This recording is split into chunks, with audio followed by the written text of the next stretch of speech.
사실 이 어항에는 수질과 이끼 관리를 위해 키우고 있는 생물이 있어요. 그런데도 이끼는 줄어들지 않더라고요. 소개해 드릴게요. 생이새우라고 포괄적으로 부르는 새우예요. 예쁘죠? 이 새우는 색이 노란색, 빨간색, 파란색, 투명 등등 여러 색이 다양하게 있는데요. 저는 노란색과 주황색 새우를 키우고 있어요. 열대어에게 준 사료가 바닥에 떨어졌을 때 사료 찌꺼기를 처리하기 위해서 그리고 이끼를 제거하려고 키워요. 따로 새우에게 먹이를 주진 않아요. 이 새우는 엄마 새우예요. 뱃속에 알이 가득 있어요. 이런 생이새우류 새우는 이끼 청소를 하긴 하는데요. 새우의 특성상 어항벽에 붙어 있을 수가 없어 어항벽에 있는 이끼는 제거를 못해요. 그리고 붓이끼나 실이끼, 사슴뿌리끼를 제거하려면 100마리 이상은 넣어야 눈에 띄는 효과를 볼 수 있을 거예요. 제가 새우를 많이 사서 어항에 넣으면 이끼를 제거할 수는 있겠지만 이끼 제거 후에도 계속 그 많은 새우를 키울 것인가 하는 고민이 되었어요. 새우가 번식을 하면 더 늘어날 텐데요. 저는 이끼를 없애려고 100마리 이상 사고 싶진 않았어요. 새우가 벽면 청소를 못하기 때문에 벽면을 청소하는 안시라는 물고기를 키우고 있어요. 안시의 잎이 빨판처럼 생겨서 매끄러운 표면에 붙어 있는 이끼를 먹는데요. 그러다 보니 잎이 뾰족한 수초의 이끼는 못 먹더라고요. 안시는 하루 종일 먹고 있는 것 같아요. 안시가 배설량이 많은 어종이라 안시를 키우다가 배설량이 감당 안 된다고 사육을 포기하는 사람도 종종 있답니다. 붓이끼, 실이끼, 사슴뿔 이끼는 못 먹고요. 갈색 이끼를 잘 먹는다고 알려져 있는데요. 그래서 이 어항에 갈색 이끼가 없었나 봅니다. 안시는 거칠고 단단한 이끼들은 먹지 않더라고요. 녹점 이끼는 먹긴 먹지만 단단한 이끼는 못 먹습니다. 오토싱클루스예요. 안시처럼 입이 생겨서 매끄러운 표면과 벽면의 이끼를 먹어요. 보세요. 털 달린 이끼는 그냥 지나쳐버리죠. 안시와 같이 단단한 이끼는 먹지 않고 녹점 이끼, 갈색 이끼를 먹어요. 단단한 녹점 이끼는 오토싱이 있다고 줄어들지 않아요.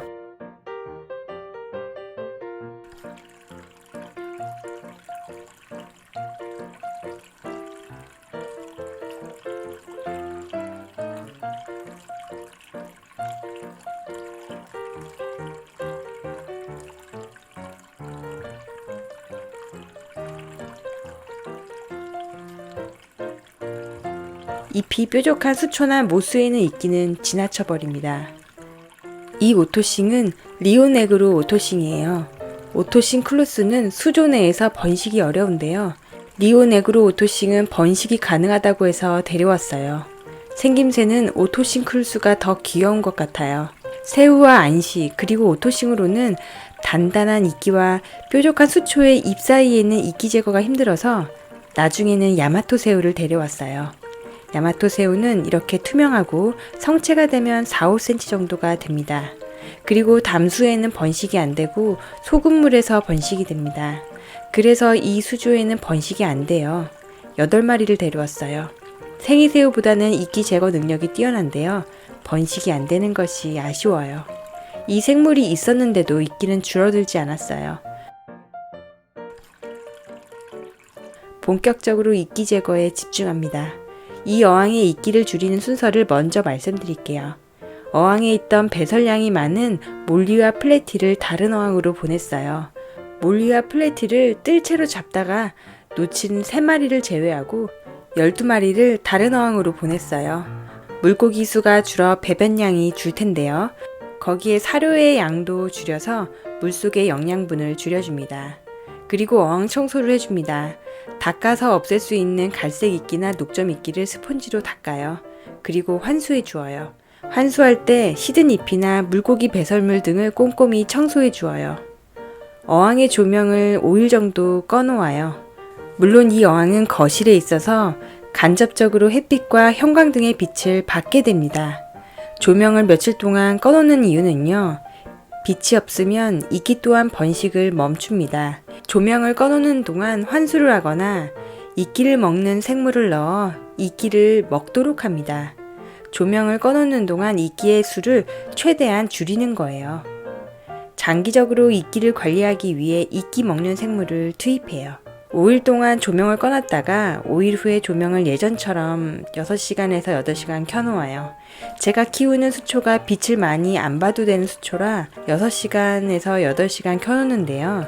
광량을 많이 필요로 하는 수초의 경우에는 조명을 8시간 이상 그리고 충분한 이산화탄소를 공급해서 수초가 성장하고 물속의 영양분을 흡수하도록 합니다. 추가적으로 이끼 제거를 하는 생물을 데려왔어요. 지금 어항에 부디끼, 시리끼, 사슴뿌리끼가 잡히지 않아서요. 생물을 택배로 시키면 이렇게 아이스박스에 옵니다. 이끼 먹는 새로운 친구는 바로 피노키오 새우와 레이서 스네일이에요. 이렇게 생물 포장지를 물로 한번 씻어줄게요. 포장하는 과정에서 먼지와 세균이 아무래도 포장지에 묻어서 오니까요. 포장지를 씻어주어요. 새로운 생물이 어항에 완전히 적응할 수 있도록 온도 맞댐과 물 맞댐을 합니다.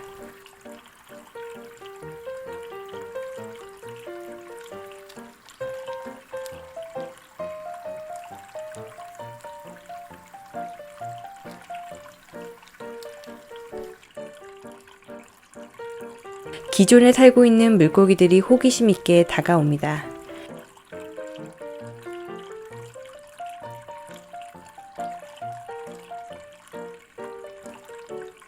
피노키오 새우는 어항에 들어가자마자 부디끼가 잔뜩 있는 유목에 가네요. 야마토 새우와 피노키오 새우는 투명한데요. 차이점은 야마토 새우는 몸에 점이 있고 피노키오 새우는 기다란 코에 등이 굽었어요. 2주 후의 변화를 보여드릴게요. 부디끼, 시리끼, 사슴뿌리끼가 거의 제거되었어요. 특히 피노키오 새우가 이끼를 먹으면서 수초에 구멍을 뚫기도 했답니다. 피노키오 새우는 슬렁슬렁 이끼를 먹는 것이 아니고 정말 집중해서 이끼를 없애더라고요.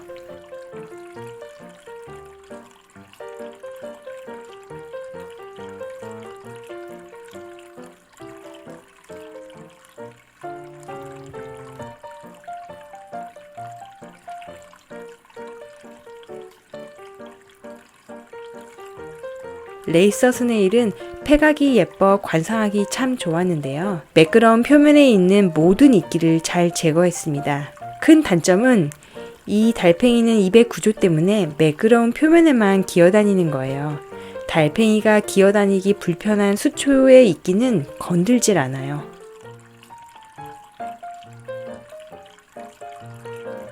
매끄러운 표면에 있는 이끼는 달팽이가 먹고 피노키오 새우는 어항 벽면을 제외한 어항 구석구석의 이끼를 다 제거했네요.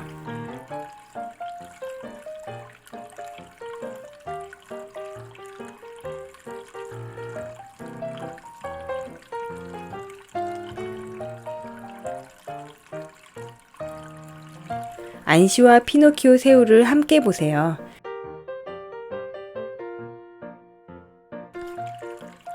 안시는 슬렁슬렁 가버리고 피노키오 새우는 진정한 이끼 청소부입니다.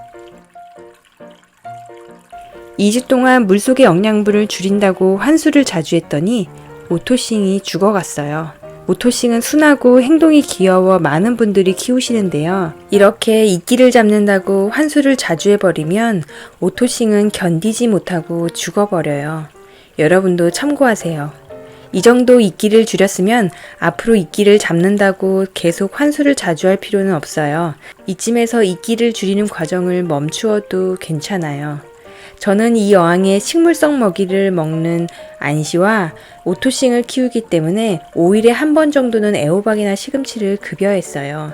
이끼만으로는 이 물고기들이 건강하게 살 수는 없거든요. 이러한 과정에서 안시, 오토싱 새우들은 이끼 대신 애호박을 열심히 먹는 상황이 반복되고 그동안 이끼는 재발하는 경향이 있어요. 이런 상황의 피로를 줄이기 위해 약품을 써볼게요. 시중에 이끼를 제거하는 다양한 약품이 있다고 전에 말씀드렸는데요. 약품이 생물과 수초에 영향을 주어서 약품 사용은 자제하는 것을 추천드렸어요. 그런데 이 제품은 생물과 수초에 영향을 주지 않으면서 이끼 포자를 점차적으로 줄어들게 하는 제품이에요. 이 제품에 대한 내용은 다음 영상에서 계속됩니다. 영상이 도움되었나요? 여러분의 구독과 좋아요는 다음 영상 제작에 도움을 줍니다. 끝까지 시청 감사합니다.